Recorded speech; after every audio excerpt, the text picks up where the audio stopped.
to answer questions on Ukraine, as he has been there recently. So I start with Sabine. Welcome, and please proceed with your introductory remarks. Thank you. Thank you very much for having me here today. I'm here to share an update about the situation of women and girls in Ukraine, drawing on my recent mission to the east, to Dnipro and Zaporizhia, two regions that are deeply impacted by the war. More than 3.5 years since the start of the Russian large-scale invasion and 11 years since the start of the hostilities, the war continues to escalate, claiming more lives, causing massive destruction, displacing millions, devastating the economy, and turning vast areas of land into deadly minefields. This morning in Kiev, after new strikes, we are left with severe electricity and water cuts. Massive strikes on energy continue to escalate, claiming more lives, causing massive destruction, and putting people into the darkness and cold as they face the fourth winter of the full-scale war. While strikes on railroads have cut vital lifelines and blocked evacuations from the hardest-hit regions in the north and the east of Ukraine. Nowhere is safe. The human toll is intensifying with relentless attacks, killing and injuring civilians, including women and girls. Throughout 2025, civilian harm has increased sharply, with total casualties increasing by 40% compared to 2024. Since February 2024, at least 4,403 women have been killed and 313 girls have lost their life. Behind the numbers, there are the stories of the women and girls in the country. And I would like to share with you a couple stories from Zaporizhia, a city of close to 1 million people who are living less than 30 kilometers away from the front line. There, UN Women, together with the women's rights organization Ukropostir, set up consultations with 3 different groups of women 2 days ago. Women veterans, women entrepreneurs, and leaders of women's rights organizations.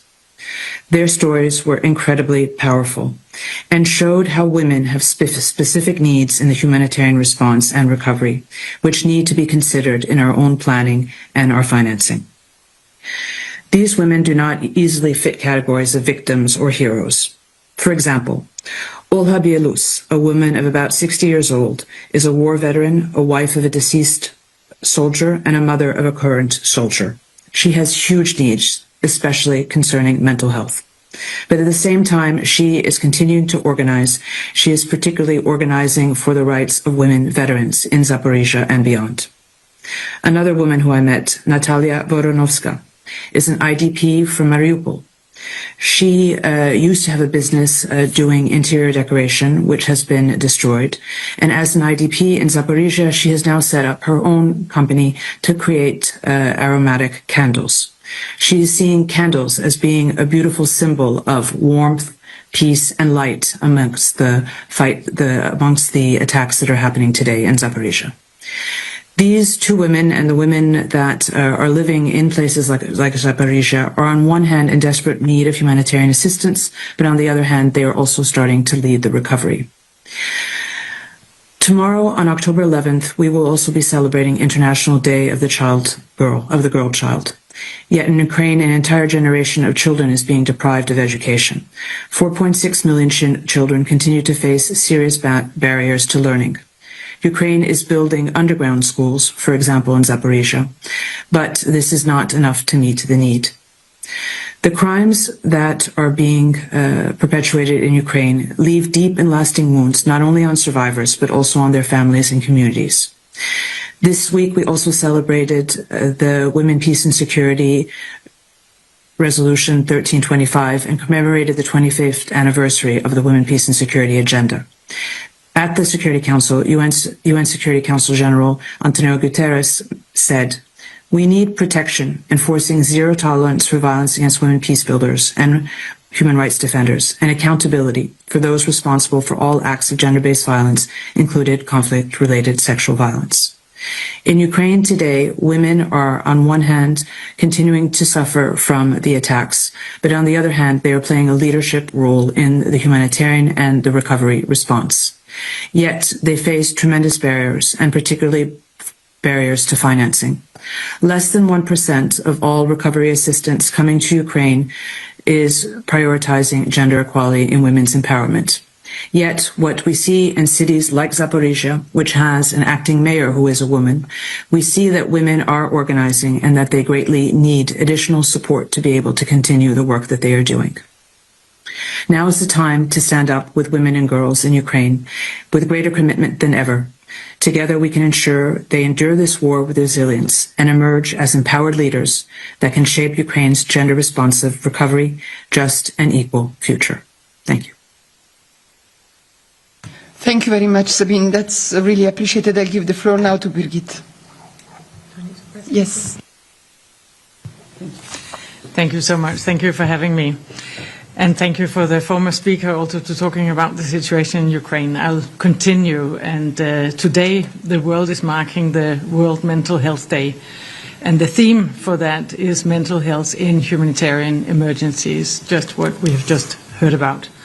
The International Federation of Red Cross and Red Crescent Societies, the IFRC, together with our national societies across Europe, is right now launching a new data that reveal a critical gap in how we prepare for and respond to crises regarding mental health. We have new data in that report, which we call the missing pillar in Europe's emergency preparedness. It draws on no less than 150,000 voices from across the region, including Ukraine and 5 countries within the EU, including Lithuania, Portugal, France, Ireland, and Romania. Mental health and psychosocial support are as essential as food or shelter, but it remains underfunded and poorly integrated into Europe's crisis and disaster preparedness systems. This is important. And this is particularly stark in Ukraine, where the conflict has inflicted deep psychological wounds and where our research reveals that the scale of the mental health crisis. So here are some numbers on that. 56% of the people say that they need psychological support, yet only 19 have been able to access that. 4 in 5 say that they or their loved ones have experienced traumatic events since the escalation of the conflict. The pressure is especially heavy on more vulnerable groups. Displaced people, older adults, children, survivors of violence, and persons with disabilities that are all experiencing psychological strain.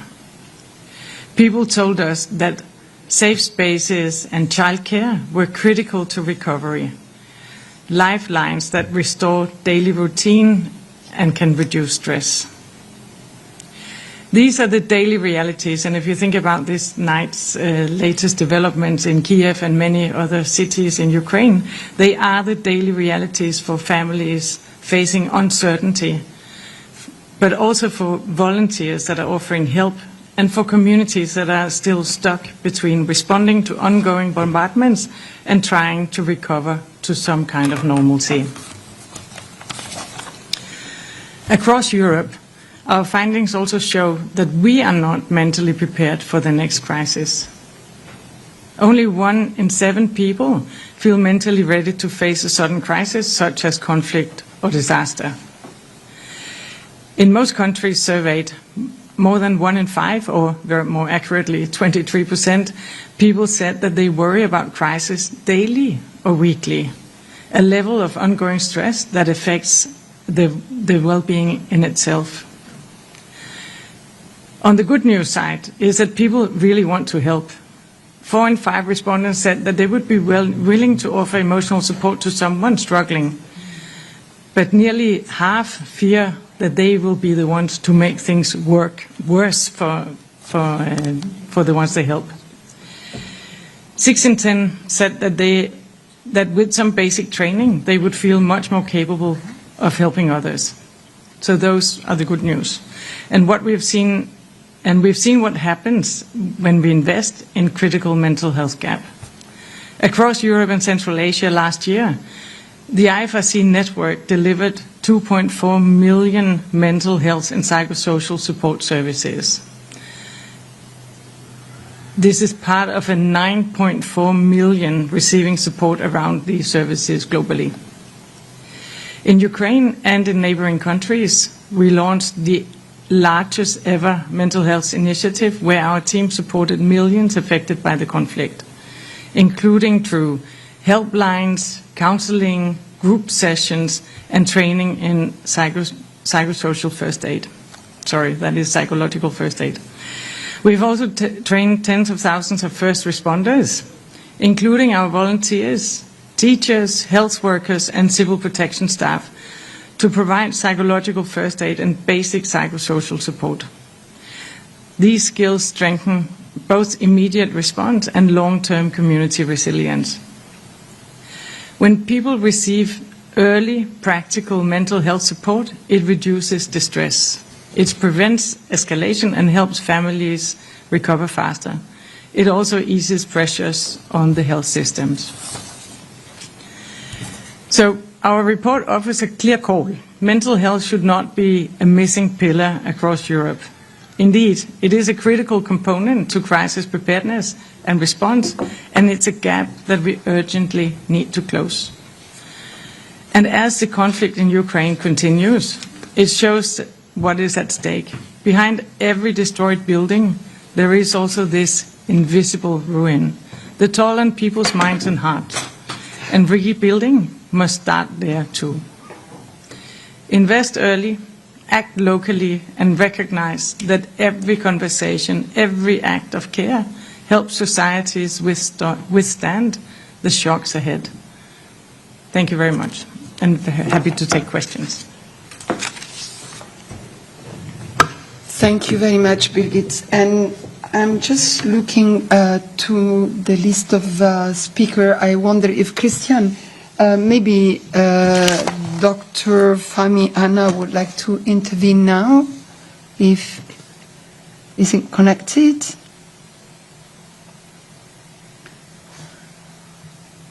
Yes, he's there. Okay, maybe we can hear from Dr. Hannah, as we have been speaking a lot about mental health, humanitarian response, and then I'll open the floor to questions. Thank you so much, Madam Chair. Would you like me to do an intervention related to Ukraine now, related to the World Mental Health Day? I know you had some remarks to make, so if you can do it, and then we will open the floor to question on Ukraine and mental health or mental health. So just please go ahead. So your complete brief, Fahmi, please. Yeah. Thank you so much, colleagues. Colleagues, today's theme on World Mental Health Day is simple and urgent, as kindly shared by my colleagues from UN Women and I4C, access to mental health and psychosocial support in humanitarian emergencies. It's true, the world is facing not only unprecedented humanitarian crisis, but also humanitarian assistance in all emergencies today. That 67 million people with mental disorders living in conflict, disaster, or displacement settings. Their needs are not marginal, they are among the most affected with every emergency. We know that coordination and progress is real and possible. In 2019, 6 years ago, fewer than half of all emergencies has an MHPSS coordination mechanism. Today, it's 71%. That proves that investment can make a difference in people care and better referral. 85% of emergencies report to WHO Mental Health Atlas that they are integrating mental health and psychosocial support. However, quality and service coverage fall short. WHO is supporting mental health in 40+ emergencies today, backed by a global interagency search roster of 600 specialists that we have the pleasure and privilege to co-chair together with our colleagues in I4C. And the IASC, Mental Health and Psychosocial Support Minimum Service Package, represent our gold standard for rapid coordinated action in any emergency response. Colleagues, in 2024, WHO provided life-saving psychotropic medicines to 2.1 million people in emergencies such as in Sudan, Chad, and Ethiopia, and helped in building mental health system in places such as Myanmar, Syria, and Lebanon. However, in 2025, these requests for life-saving psychotropic medication has fallen short by 94%. Not because we have less people with mental health conditions in emergencies, but because there are competing priorities among emergencies and funding become more constrained, and in some situations, vanished. In 2024, member states of WHO adopted a milestone resolution at the World Health Assembly, the first in history to call for mental health integration in preparedness, response, and recovery of emergencies.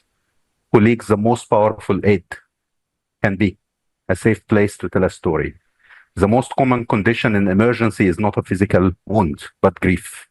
A broken bone may heal in weeks, a destroyed home can be built in months, but mental health effects, if ignored, can last a lifetime or even generations.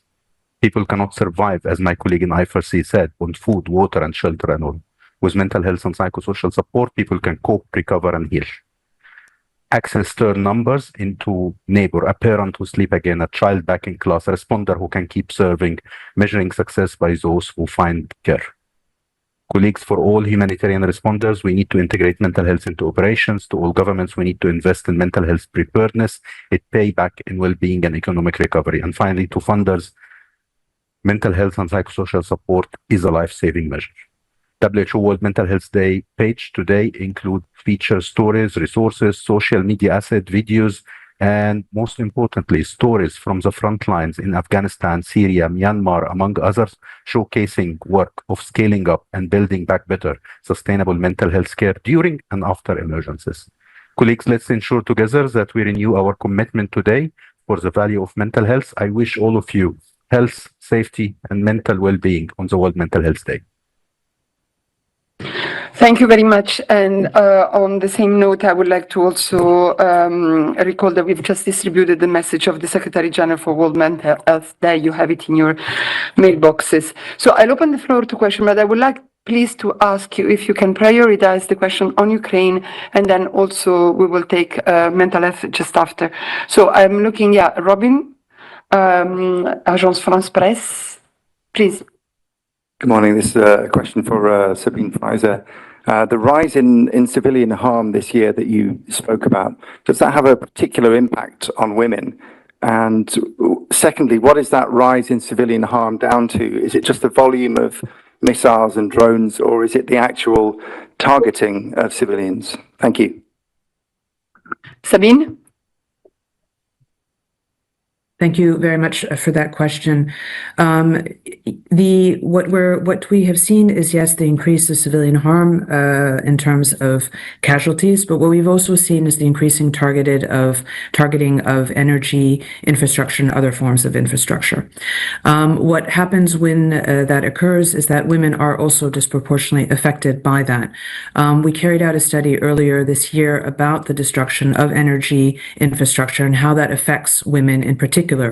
And of course, then women have different, it affects women differently than it does men, because of course women are spending a lot more time at home. So they are of course responsible for the food in the house, for example, the electricity in the house. And so when you have attacks as you did this morning here in Kiev, where the household no longer has electricity and water, this has a huge effect on women who are leading their families while a large number of men are fighting on the front lines.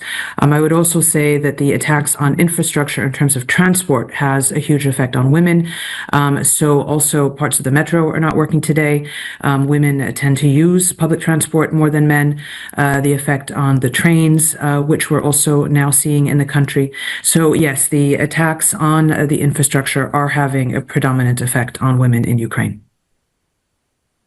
Thank you very much, Sabine. Other questions, particularly on Ukraine, from the room or on mental health? I don't see any. Let me go to the platform. I don't see any either. So if that's the case, thank you very much to all our speakers. And again, please have a look at this statement of the Secretary General. And I'd like now to ask UNHCR colleagues to come to the podium. Thank you very much, Birgit. Thanks.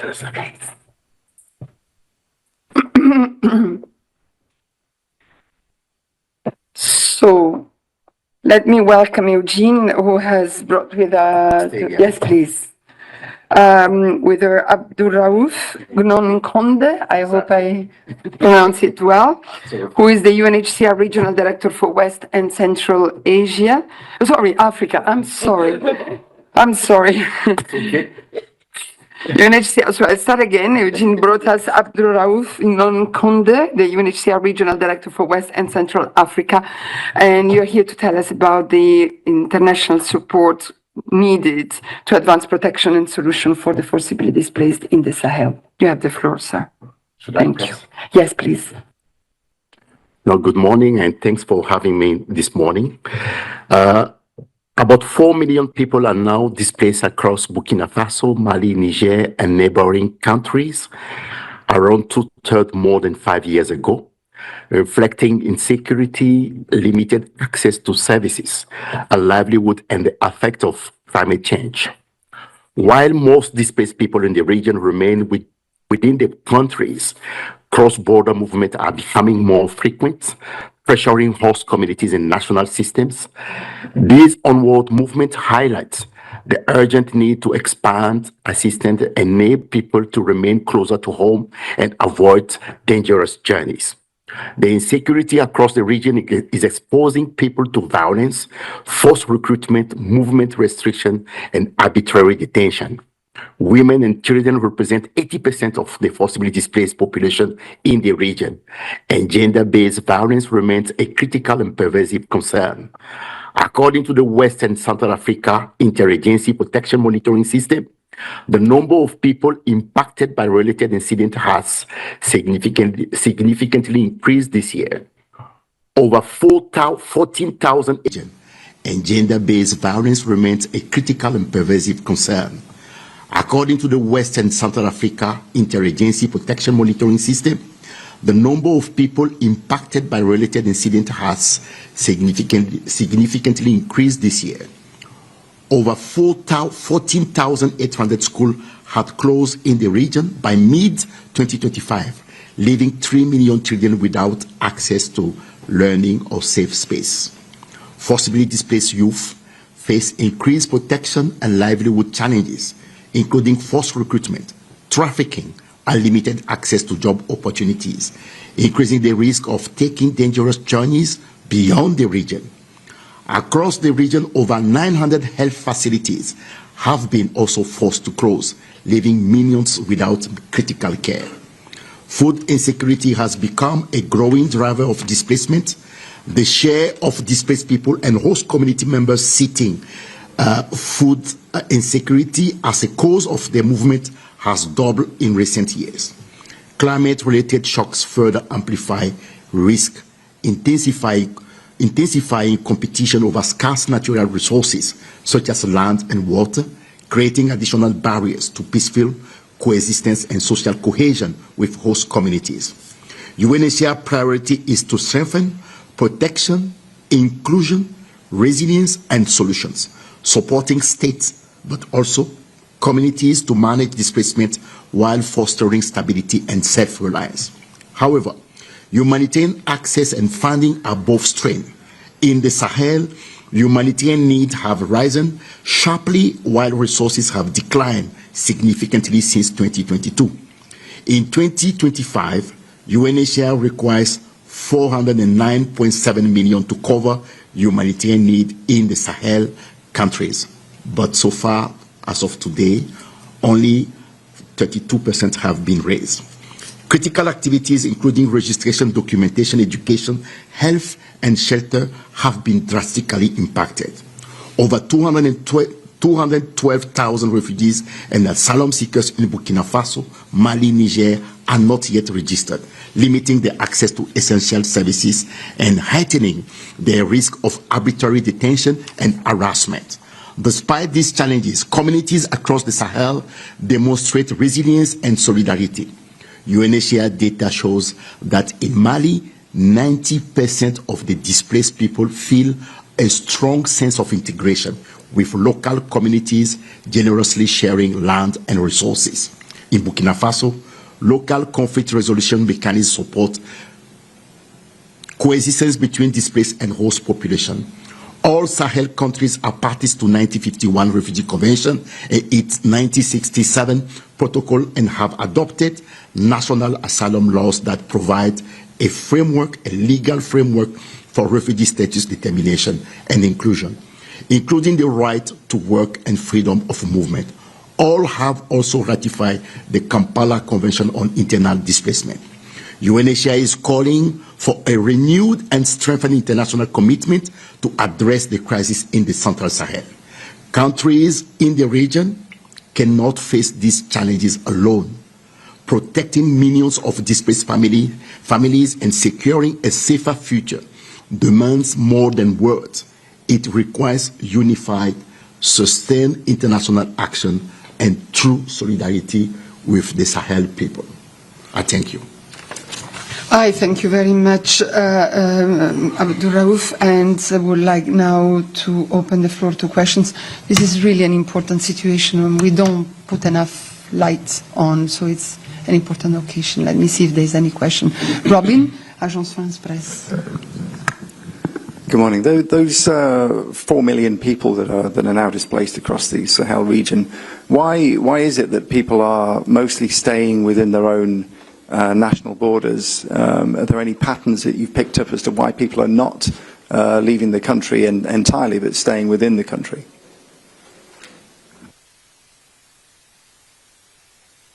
Okay. No, you're absolutely right, because I mean, if you take the 4 million individuals, it is true that 75% represent those who are internally displaced, and we only have, refugees. And people don't want to leave because there is a lot of strength in terms of freedom of movement. That's one point. Getting access to borders within that region is becoming so complex, which is a new trend because we haven't seen this in the past, 5 or 10 years.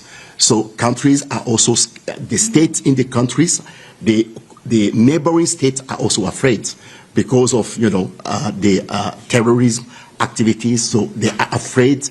How do you respond to the need of, those who are willing or trying to leave the countries of origin because of the violence, the level of violence, terrorism activities, but how do you deal with it at the same time protecting yourself and making sure that your country is also safe? So it's not easy, but those are the kind of activities that UNHCR is working with the neighboring countries, and there is one process which is called Lomé Dialogue, where with the Togo government, we have been able to bring countries like Cote d'Ivoire, Togo, Benin, Ghana together, including Burkina Faso, to discuss precisely those kind of issues. How do you link and connect security, but at the same time, opening your borders to welcome, receive, and then address the needs of those civilian populations who are fleeing the Sahel countries? Thank you very much. Other questions to UNHCR? Let me see on the platform. I don't see other hands up, but before letting you go, I think Eugene has also something to add. Yes, as you all know that we're closing our executive committee of this year today, and then High Commissioners will give closing remarks, and then as you all know that this is the last year of Filippo Grandi's ExCom, and then the closing remarks will be webcasted, as well as you're welcome to the General Assembly Hall. We'll be there to assist you. Thank you. Any questions to the UNHCR colleagues? No? Okay, so thank you very much. Thanks for coming, Abdulraouf. Good luck for the end of the meeting, and I'll ask Ricardo to come to the podium. We'll go to Gaza now.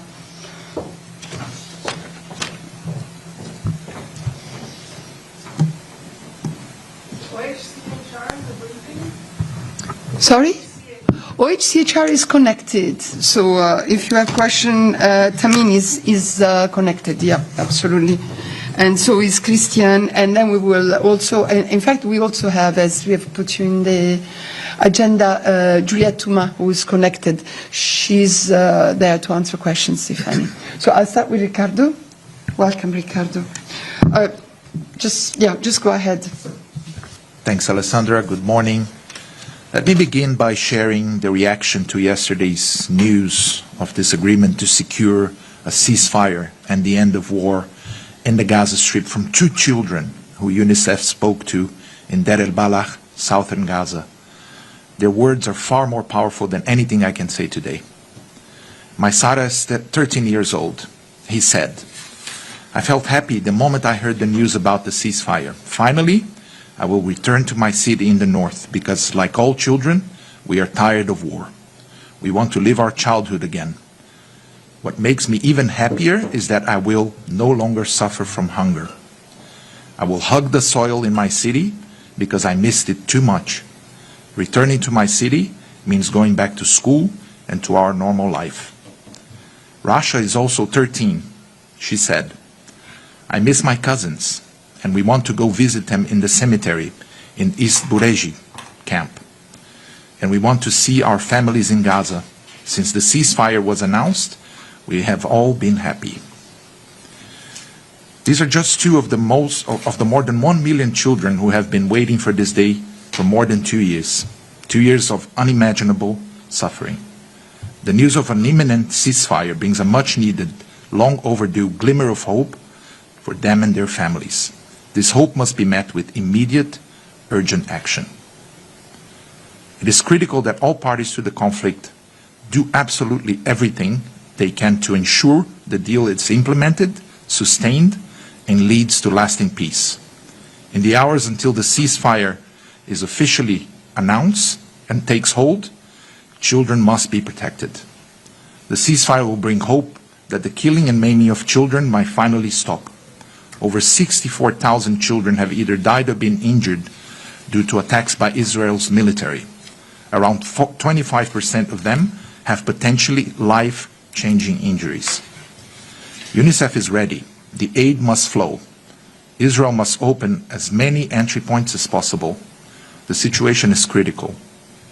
We risk seeing a massive spike in child deaths, not only neonatal, but also infants, given their immune systems are more compromised than ever before, nor have they had access to proper food for what is now years. To add to this, cold winter without adequate shelter and clothing will be lethal. We saw neonates die last year from hypothermia. But UNICEF knew this situation was coming. It takes months to get these supplies from around the world and into Gaza. We factored this and started ordering tarpaulins and winter clothes in July. So we aim to give 2 winter clothing kits to every baby under 12 months and bring in 1 million blankets for every single child in Gaza. The list goes on. We have assisted devices for the many thousands of wounded children in the pipeline, since we have been blocked for so long in getting children's items like wheelchairs and crutches into Gaza. We're ready to support the restoration of water supply systems along with the drainage and sanitation systems, including solid waste management to serve all children and families in the Gaza Strip.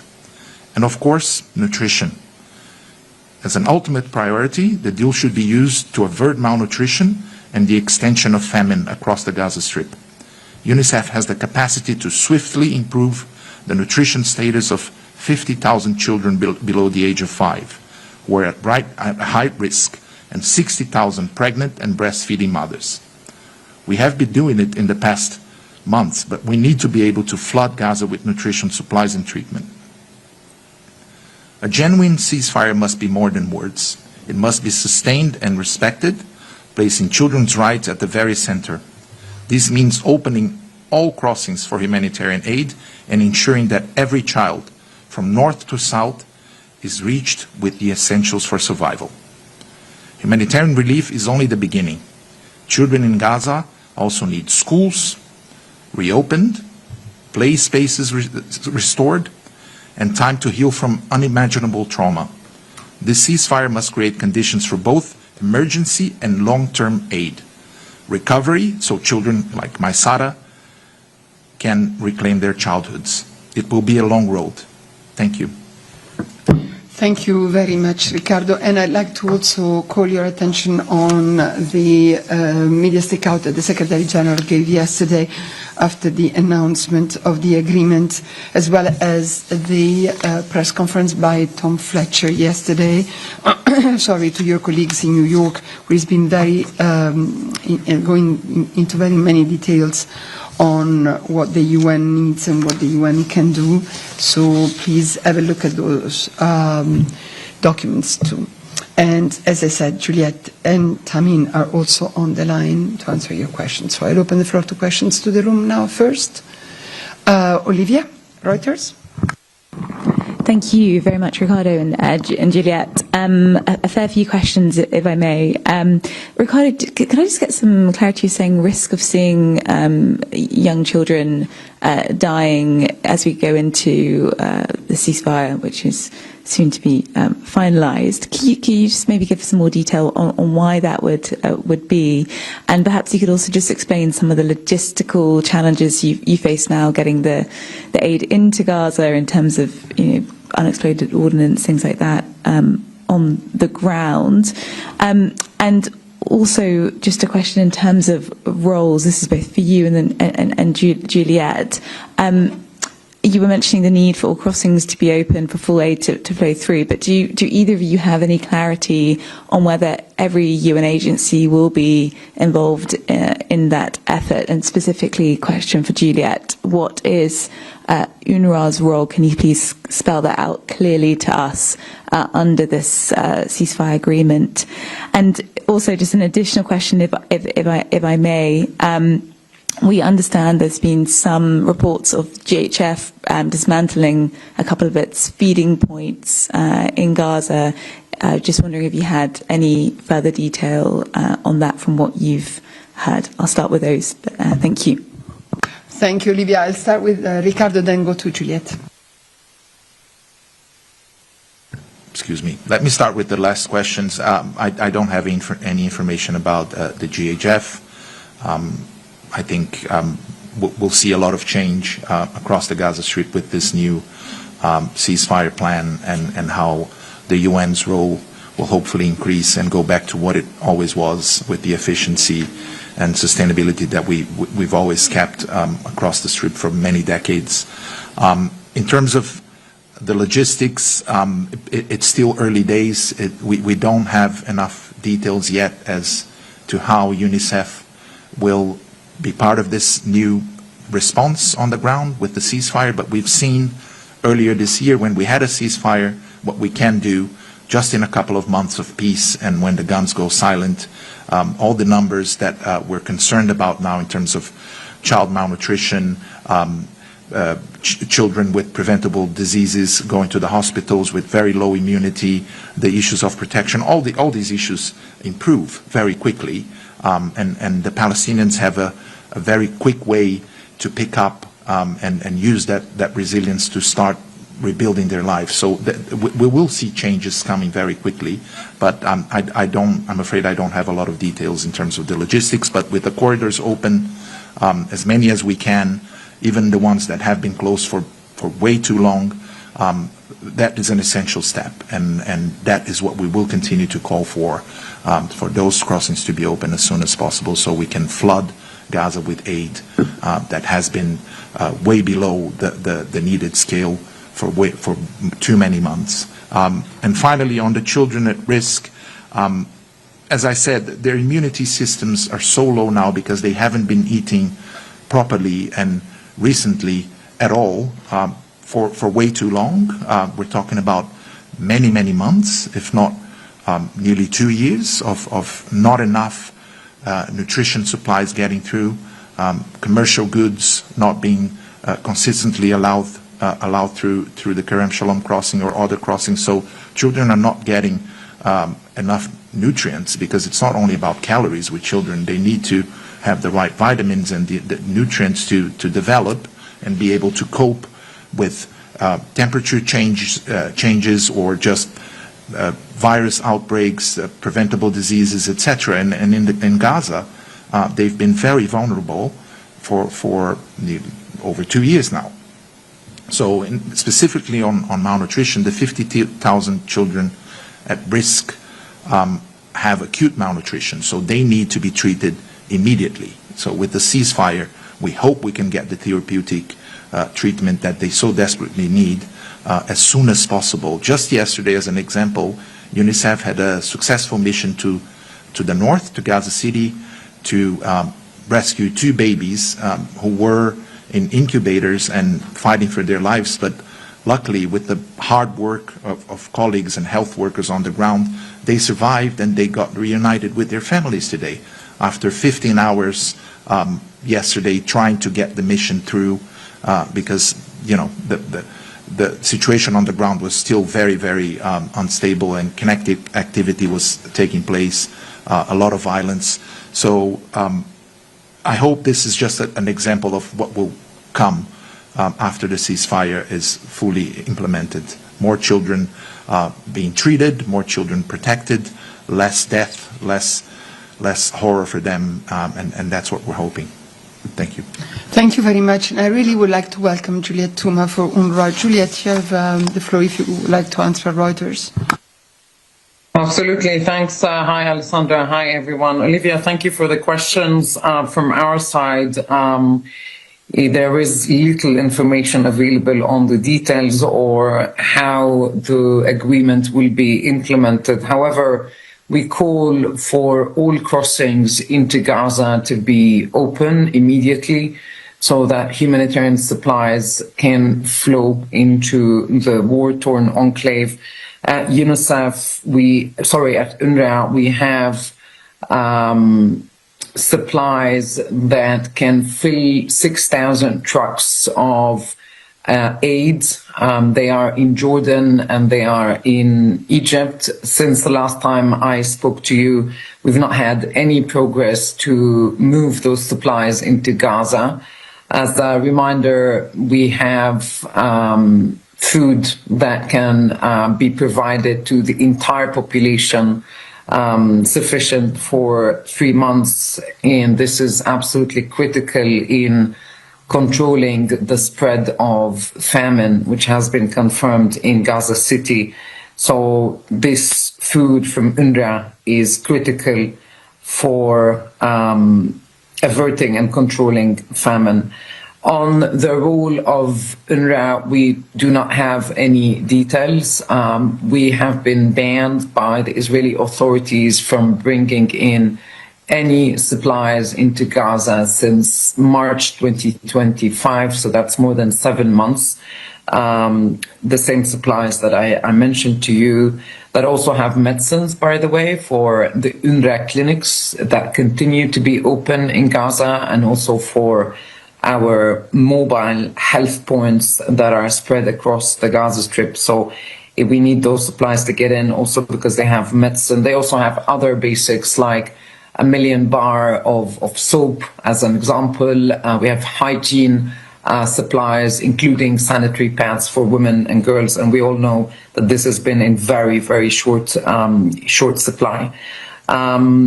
We also call for allowing our international personnel back into the occupied Palestinian territory. That also includes the Gaza Strip, also includes the occupied West Bank, including East Jerusalem. We have not had any visa from the government of Israel to any international personnel at UNRWA since January this year. With regards to the GHF, we do not have any information, like Ricardo said. However, what we keep saying is that there is a system in place. It is managed by the United Nations, including UNRWA. UNRWA continues to be the largest humanitarian organization in Gaza, against all odds, despite all these challenges, despite the ban. The agency continues to have, as we speak, 12,000 humanitarian workers who are providing to the Palestinian community in the Gaza Strip, across the Gaza Strip, including in the north of the Gaza Strip. All we're saying is let the UN, including UNRWA, to do its work. It is going to be very, very difficult, if not impossible, to imagine undertaking a humanitarian response at the level needed in Gaza without UNRWA. Thank you very much. Sorry, Mohammed. Christian Ulrich, DPA. No, I don't. Juliet, have you had any indication with this agreement in the last few days that the status of UNRWA is going to be rethought by the Israelis, or that you will be able to play a role? I mean, if they do not change the policy, you would still not be allowed to move in or get visas. Have you had any indication that there's a change in the pipeline? Thank you. Juliet? Thanks. Great to see you. Not just yet, but as any humanitarian would tell you, we thrive and survive on hope. And so we hope that pragmatism will prevail.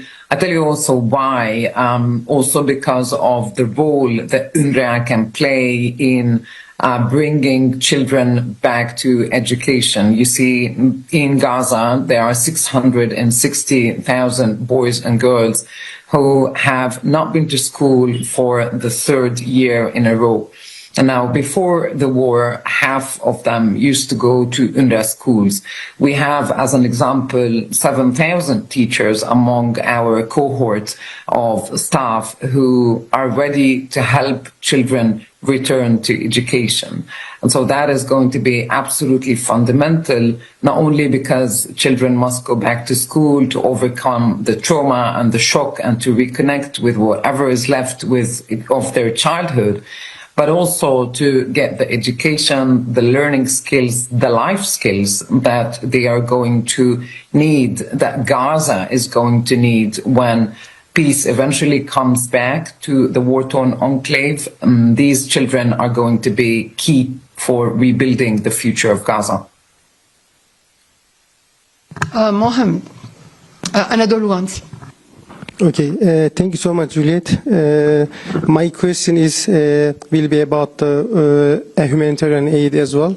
As you mentioned, humanitarian aid are waiting to get in Gaza, and the ceasefire agreement started today. And you also mentioned that Israel has banned you. That's why you don't have contact with them. So far, do you know that did any UN officials have contact to Israeli authorities to rapid delivery of this aid?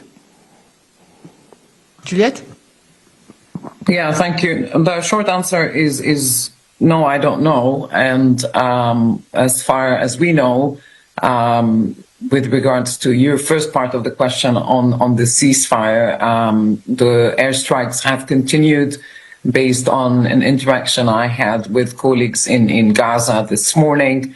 And also as a reminder, since the war began, we can very sadly confirm that over 370 of my colleagues at UNRWA have been killed, some of them in the line of duty. This is also to confirm that this is the highest death toll in the United Nations since it was first established. Thank you very much. Iman Kuna. Thank you so much. Two questions, please. The first one is for UNICEF. I understood that yesterday you succeeded to bring two child from the north of Gaza. Do you have any information if there is still infant in the incubator in the north and in Gaza City? This is the first question, and I have another one for UNRWA. Go ahead. Okay, and so UNRWA is not part of this aid plan yet, but is UNRWA doing something to the negotiation with the Israeli part or the Americans or other country to be part in this plan? Thank you so much. Ricardo? Yes, thank you. Yes, we do have babies still in Gaza City in incubators waiting to be evacuated and moved back to the south. We had 18 babies at the beginning of the week, with the two that got moved yesterday, thankfully. We now have an estimated 16 babies still in incubators waiting to be moved. These two babies that we managed to move yesterday, they were discharged, so they didn't need any more medical care. They could go back to their parents, and they got separated in mid-September. So this is a very happy story because all the parents are alive as well. But the other 16 are still either under treatment or we don't have the green light or the security clearance in place to move them. And we hope we will do very soon. Juliette. Yeah, thank you for the question. Just to clarify, I have not said that UNRWA is not part of the plan. That's not what I said. We are a part of the United Nations. UNRWA is the largest humanitarian agency. Like other UN agencies, we do not have yet the details. But what I said is that we hope that our trucks of supplies are allowed to enter Gaza together with the rest of the United Nations family, and that our international personnel are finally allowed back into the occupied Palestinian territory, including the Gaza Strip. Are there questions in the room? I don't see, so let me go to the platform. Imogen, BBC. Yeah, hi. Thanks for taking my question. I'm still a bit unclear. I read Tom Fletcher's statement. I guess this is for all of the UN agencies present, and unfortunately OCHA doesn't seem to me, but is what you're saying just wishful thinking, or are there genuine discussions going on with the people who are hammering out this peace deal, ceasefire, about humanitarian aid? Or are you just saying, hello, we're here, we can do it? Alessandra, I can take this if you like. Please. Yeah, Imogen, thanks. Great to hear you as always. Look, I don't really from UNRWA. Let's say we have not been contacted. That is the fact, and we know that. Now, again, it's going to be very, very difficult, if not impossible, to implement a humanitarian operation, a humanitarian response at the scale needed in the Gaza Strip without UNRWA. Why? Because we are the largest humanitarian organization, because we have 12,000 people who are currently inside the Gaza Strip. No other UN agency has this number of staff on the ground, because we have the infrastructure across the Gaza Strip to implement such an operation, because we have the trust of the community, which is something that is often underreported, but UNRWA and our staff, we have that in the Gaza Strip. So we call for pragmatism to prevail, and for UNRWA to be allowed to bring those supplies in, which we can, by the way, directly give to people in need. We have no middleman, we have no organization between the agency and the communities that we serve. Thank you very much. Imogen, you have a follow-up? Yeah, I do. UNICEF, also you, Alessandra, I mean, can you give us any information? Have there been any genuine discussions about the role of the UN again, or is it just we are here and we can do it, but it hasn't been discussed?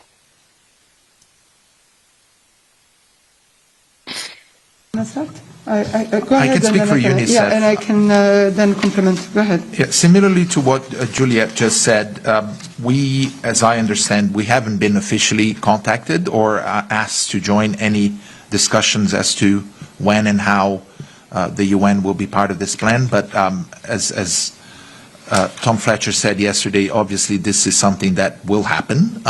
It probably has already started, but I don't have any details as to how UNICEF is participating in those discussions. Imogen, oh yeah, Juliette, sorry, you have raised your hand. Go ahead. Yeah, I mean, there's a couple of things that might help with this very critical question, Imogen. First of all, if we look back at the last time there was a ceasefire in Gaza, that's January to March, so we had a period of 6 weeks where the UN, including UNRWA, were in charge of delivering humanitarian assistance. And back then, we were able to bring in on average 600, 500 trucks every day of supplies, not only of food, hence the big difference between us and the GHF. And then on some days we were able to bring in 800 trucks. So all we're saying is not just we're here, we have done it in the past on many, many occasions and on several days. In fact, this is the reason why famine was delayed. Because thanks to the assistance coming from the UN and the rest of the humanitarian family, including from UNRWA, we were able to avert famine from happening back then. So that's one thing. And the second thing, it would be very good for us to know what the sides who are working on this agreement, on the deal, have in the pipeline. So I don't know if you had the chance to ask those sides who are working on the agreement to clarify the role of the United Nations, including UNRWA, in such a deal. Thank you, Juliette. I think I don't have much to add to what you said, except that Tom Fletcher yesterday gave more details about the contacts that they have with the Israeli counterparts, so I referred you to that, Imogen, too, and also to what Stefan said, answering a question exactly on this matter yesterday. I see many more questions. John Zarokostas. Just 1 second, sorry. Let me go to John. He's been waiting. Sorry. Can you hear me there? Yeah, can you hear me there, Alessandro? Yeah, we can. Sorry, John, can I ask for your patience, just because Christian wanted to add something about the ceasefire from WHO. If you don't mind, I'll let him talk. Maybe your question will also concern him. Sorry. Christian, just go ahead. You just wanted to add something on WHO side. Yeah, thank you very much, Alexandra, and thanks everyone and to the colleagues already spoke. WHO welcomes the announcement to secure a long-awaited ceasefire in Gaza and the release of the hostages. After 2 years of relentless conflict, Gaza's health system, shattered yet standing, continues to serve its people with extraordinary resilience, thanks to the courage of health care workers and the unwavering support of WHO and all the partners. Only 13 of the 36 hospitals and 62 of 179 primary care centers remain partially functioning. The task ahead is immense, but WHO is committed to helping rebuild Gaza's health system. We are scaling up the delivery of medical supplies to address urgent needs, as the burden on hospitals will not ease overnight. We are also expanding medical evacuations from Gaza. At the same time, we are supporting the rehabilitation of hospitals and increasing the deployment of emergency medical teams to expand healthcare capacity, restore specialist services, and make health facilities fully functional again. As we expand our response, we call for unimpeded access across Gaza and unhindered entry of medical supplies through all possible routes. Resumption of medical evacuation from Gaza to the West Bank, including East Jerusalem. Flexible funding to sustain emergency response and drive the recovery. And last but not least, and above all, a lasting, permanent ceasefire and peace. Thank you. Thank you. And John, thanks for your patience. I'll go to you now. Can you hear me there, Alessandra? We can. Hello? Yes, good morning. My question is to Ricardo and also to Christian.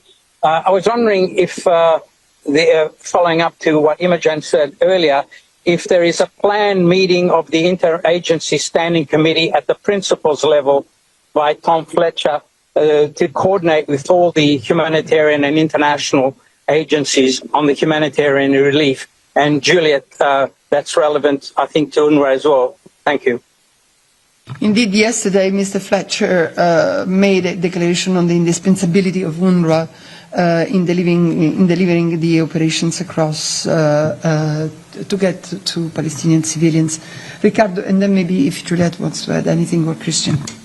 Yeah, thanks. Look, from our side, we are on full gear to make sure that we flood Gaza with aid, that UNICEF can do what we do best and at the highest scale possible.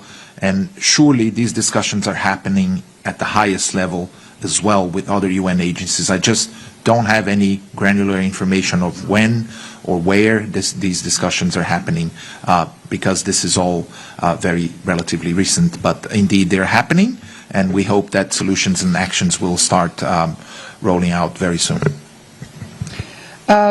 Juliette or Christian, if you want to add anything. No, I don't see your hands up. So let me go to Jamie. Oh, sorry, Juliette, go ahead. Yeah, no, just thanks for the question. Just perhaps to repeat the call from our Commissioner General, Alessandra. I don't know if the statement that we issued yesterday was read or shared with our friends in Geneva. If not, I can put it in the chat box. We issue it on the UN Geneva account. But please go ahead. Maybe you can Brilliant. Repeat it. No, just to answer the question, it's also a call from UNRWA through the Commissioner General on all member states to support the agency to do its work and to allow us to do our work, including in Gaza. So it's a call on all member states to support UNRWA to do its work in Gaza. Because like I said, UNRWA is fundamental in the implementation of any agreement to be able to respond to the huge humanitarian needs in Gaza. It is going to be very difficult to do this without UNRWA. And like I said, and I will say it again because it's an issue that is very close to my heart, it's about children and bringing children back to education, including through the staff of UNRWA teachers who are currently in Gaza, continue to be in Gaza, to help with other UN agencies and entities on the ground in Gaza to bring back to learning 660,000 children who have not gone to school for the third year in a row. Thank you very much. Jamie Keaton, AP. Thanks, Alessandra. I wanted to ask Juliette, thank you so much, Juliette, for coming to see us, and nice to see you again.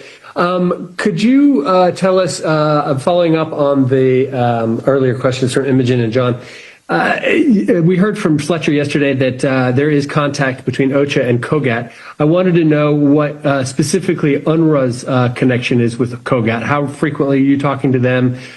Is there radio silence, or are you actually coordinating with them, specifically UNRWA? Thanks.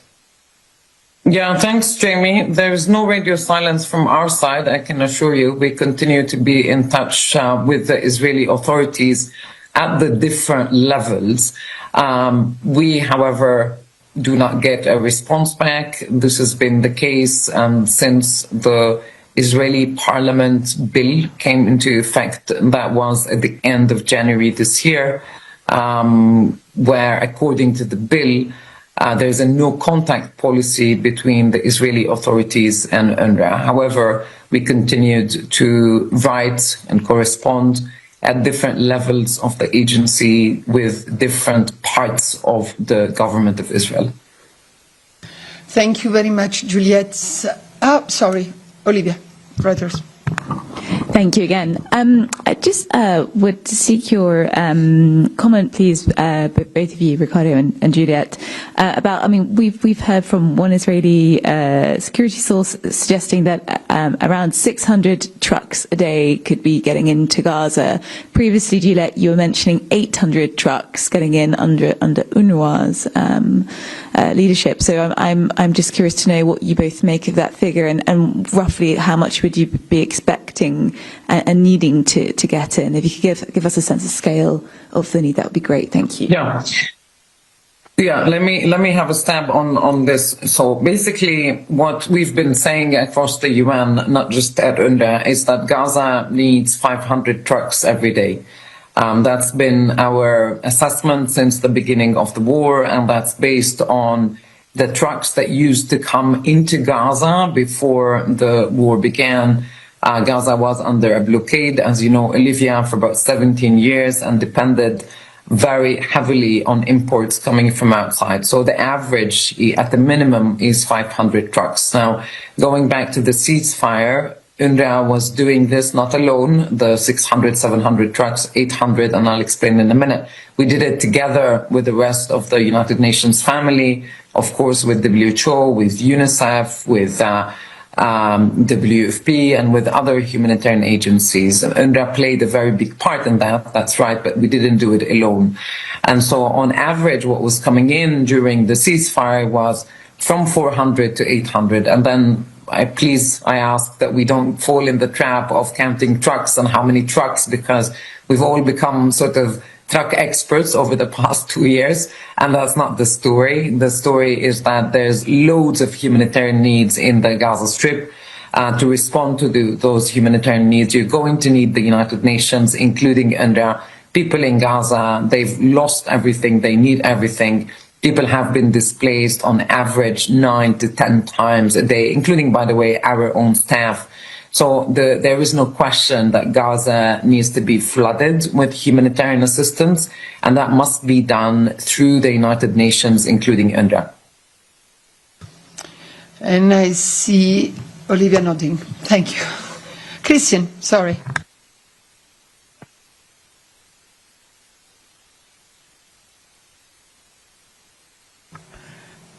You're on. Here we go. Just to do a verbal nodding as well. Let's not forget while we don't want to count the trucks, I fully agree here.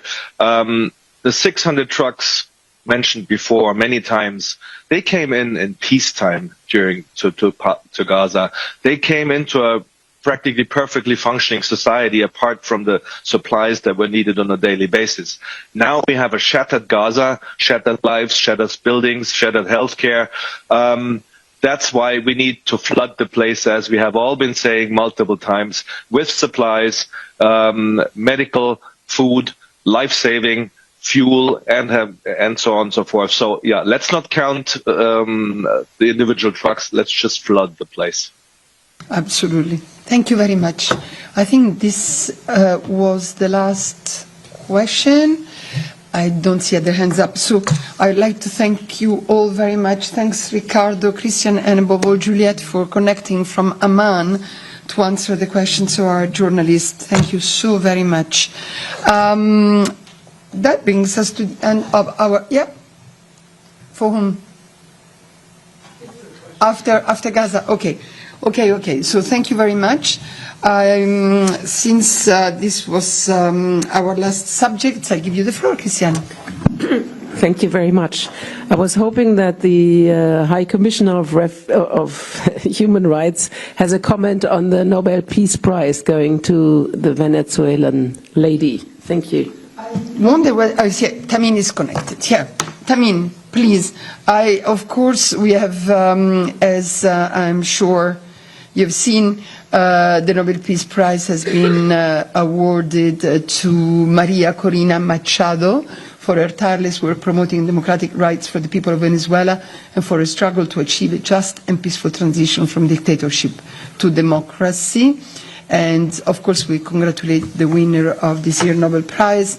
I know we will have a full reaction a bit later, but Tamin, maybe you want to already say something on it, please. Thank you, Alessandra, and thank you, Christiane, for the question. We congratulate Maria consistently spoken out in support of these values. Thank you. Thank you very much. Yeah. So, are there any other questions for Tamin? Yes, Robin.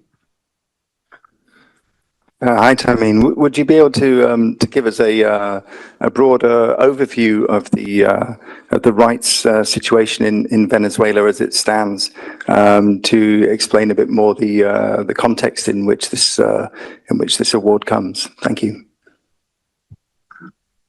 Yes. Can you hear me? We can, Tamin. Go ahead. Great.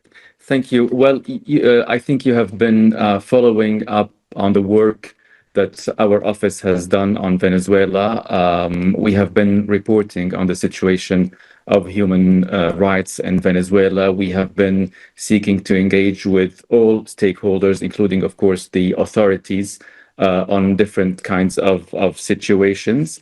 The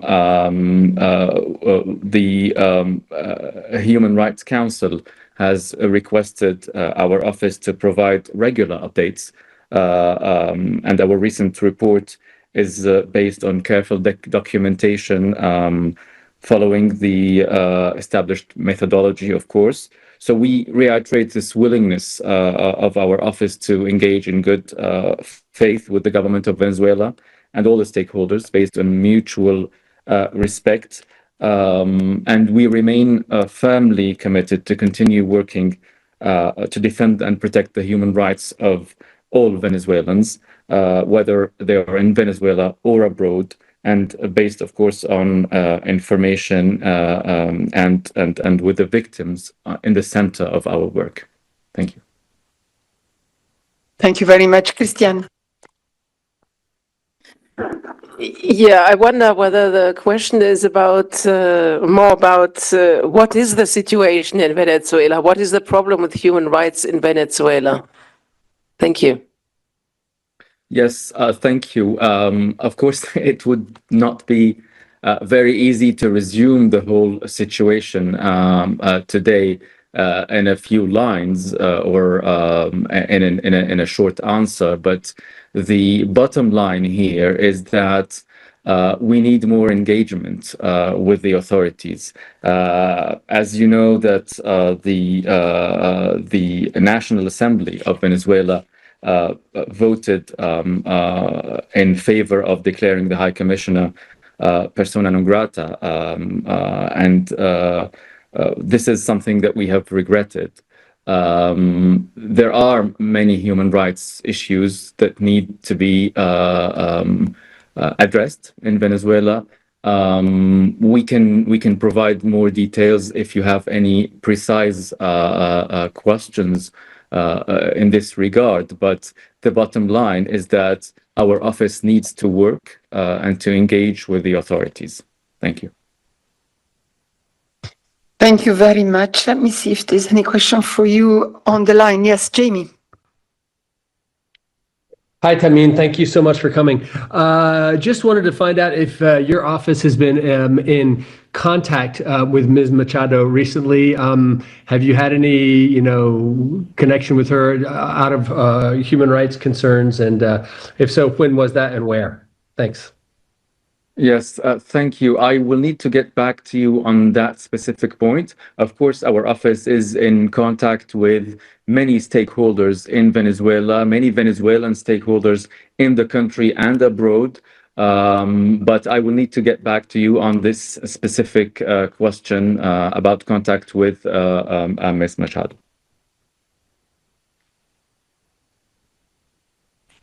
And don't see any other hand up for you, Tamim. Thank you very much. Is that a hand, Robin? No. Okay. Okay, good. So we come to the end of, almost to the end of our briefing. We have spoken at length about the World Mental Health Day, which is today. We've also sent you the message of the Secretary General for the day, International Day of the Girl Child. This is tomorrow, 11th of October. And we also sent you the message for the International Day for Disaster Risk Reduction, which is on the 13th of October. And as you know, our colleague of the Disaster Risk Reduction Agency here in Geneva are available for questions. Just wanted to remind you the press conference on Mrs. Greenspan. That's going to be at the Secretary General of UNCTAD. That's going to be on Monday, 13 October at 2:30 p.m. in this room. She will be here to brief you on UNCTAD 16, which is coming along, as you know, starting the week after on the 20th of October for 4 days here at the Palais des Nations. And on Thursday, 16th of October at 10 a.m., we will have a press conference by WMO on the WMO Greenhouse Gas Bulletin with Cove Barrett, who is the Deputy Secretary General of the organization, and Oksana Tarasova, WMO Senior Scientific Officer. Speaking about the World Mental Health Day, I just wanted to invite you to a film screening and a panel discussion, which is going to happen this afternoon at 4:30 in room 8 of the Palais des Nations. It's organized by the UNOG Working Group Against Racism, and we will be screening the award-winning documentary Color, directed by Dr. Hannah Strohmeyer, to uncover how colonial legacies and institutional racism impact mental health in humanitarian workplaces. This 64-minute film includes extensive research as well as testimonies of the working staff in Nairobi and call for more inclusive and supportive organizational structure. There will also be a panel discussion, including with messages from Dr. Strohmeyer after the film screening. Just wanted to remind you that I'm sure you know that the treaty bodies sessions have been cancelled for their third annual session. So we wanted to still tell you about what's coming up on that side. In accordance with Human Rights Council Resolution 5222 adopted on April 2023, the United Nations Forum on Human Rights, Democracy and the Rule of Law will hold its 5th session next Monday and Tuesday, 13 and 14 of October at Tempus here at the Palais. The theme will be democracy and climate change, focusing on solutions. At the opening of this session at 10 a.m. on Monday, the forum should hear opening statement from a series of very distinguished speakers. It's a very long list. I won't read them all, but please have a look on their website. There will be 6 successive panels, 3 per day, devoted to climate change in a rule of law-less context, participation, accountability, and fundamental freedoms on climate justice, the just world. Another one on climate governance. Then they will have legal clarity, democratic defense, and creativity, harmony with nature, interconnected solution for interconnected problems. So we are going to ask you to have a look at their website for more details on the panels and on the speakers. And I think I've told you everything I had on my list. So if there are no other question, I thank you all very much and wish you a very, very good weekend. And I'll see you on Tuesday. Thank you.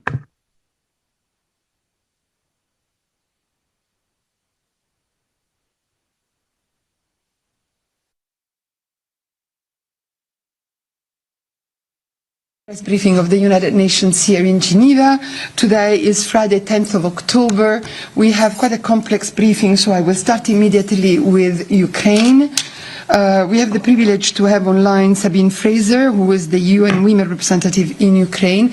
She's connecting from Kyiv, and then we will hear from Scott and Brigitte Bischoff-Epsen, who is the IFRC Regional Director for Europe, also on Ukraine, on this important World Mental Health Day. We will speak about it afterwards more extensively with the representative of WHO, who, by the way, will also be available to answer questions on Ukraine, as he has been there recently. So I start with Sabine. Welcome, and please proceed with your introductory remarks. Thank you. Thank you very much for having me here today. I'm here to share an update about the situation of women and girls in Ukraine, drawing on my recent mission to the east, to Dnipro and Zaporizhia, 2 regions that are deeply impacted by the war.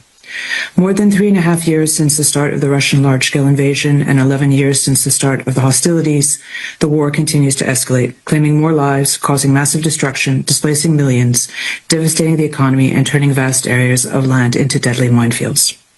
This morning in Kyiv, after new strikes, we are left with severe electricity and water cuts. Massive strikes on energy continue to escalate, claiming more lives, causing massive destruction, and putting people into the darkness and cold as they face the 4th winter of the full-scale war. While strikes on railroads have cut vital lifelines and blocked evacuations from the hardest-hit regions in the north and the east of Ukraine. Nowhere is safe. The human toll is intensifying with relentless attacks, killing and injuring civilians, including women and girls. Throughout 2025, civilian harm has increased sharply, with total casualties increasing by 40% compared to 2024. Since February 2024, at least 4,403 women have been killed and 313 girls have lost their lives. Behind the numbers, there are the stories of the women and girls in the country. And I would like to share with you a couple stories from Zaporizhia, a city of close to 1 million people who are living less than 30 kilometers away from the front line. There, UN Women, together with the women's rights organization Ukropostia, set up consultations with 3 different groups of women 2 days ago. Women veterans, women entrepreneurs, and leaders of women's rights organizations. Their stories were incredibly powerful and showed how women have specific needs in the humanitarian response and recovery, which need to be considered in our own planning and our financing. These women do not easily fit categories of victims or heroes. For example, Olha Bielus, a woman of about 60 years old, is a war veteran, a wife of a deceased soldier, and a mother of a current soldier. She has huge needs, especially concerning mental health. But at the same time, she is continuing to organize. She is particularly organizing for the rights of women veterans in Zaporizhia and beyond. Another woman who I met, Natalia Voronovska, is an IDP from Mariupol. She used to have a business doing interior decoration, which has been destroyed. And as an IDP in Zaporizhia, she has now set up her own company to create aromatic candles. She is seeing candles as being a beautiful symbol of warmth, peace, and light amongst the attacks that are happening today in Zaporizhia. These 2 women and the women that are living in places like Zaporizhia are on one hand in desperate need of humanitarian assistance, but on the other hand, they are also starting to lead the recovery. Tomorrow, on October 11th, we will also be celebrating International Day of the Girl Child. Yet in Ukraine, an entire generation of children is being deprived of education.